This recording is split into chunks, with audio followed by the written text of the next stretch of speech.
In this short video, I will give you step-by-step instructions to give you the knowledge, a tools list, and torque specs to get the job done. If this video is helpful and saves you time, please subscribe and leave a comment below. Thanks for watching. In this video, I'll be showing you how to replace the rear brakes on a 2016 Jeep Compass 2.4 liter all-wheel drive.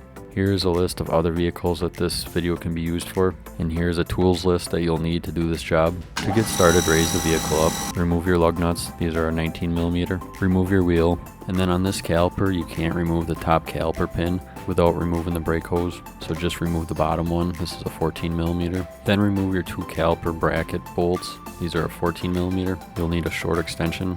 Then take your caliper off, flip it upside down on top of the brake rotor, and then swing your bracket over to the side that has the pin, and then you can pull it off the pin. And then to get the outside pad off, use a screwdriver and tap on it. Then use a caliper tool or a C-clamp to push the piston back in. Then use a hammer and tap on the rotor to get the rotor off.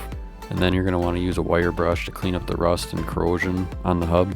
And then set your caliper bracket on a bench. Use a hammer to tap the pad out. Then remove your caliper hardware and use a wire brush to clean up the surface where the hardware was. Now use a small grinder or a Dremel to clean up the rust. Don't gouge the caliper in any way, you just want to take the rust off. Then install your new hardware. Use caliper grease in between the pads and the hardware.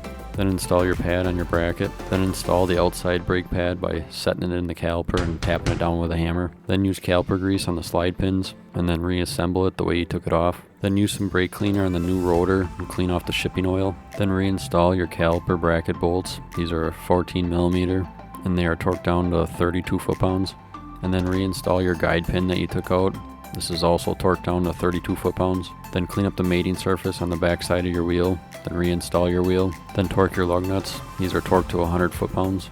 Thanks for watching the video. Please like and subscribe to get more short and to the point how-to videos like this that saves you time so you can get more done.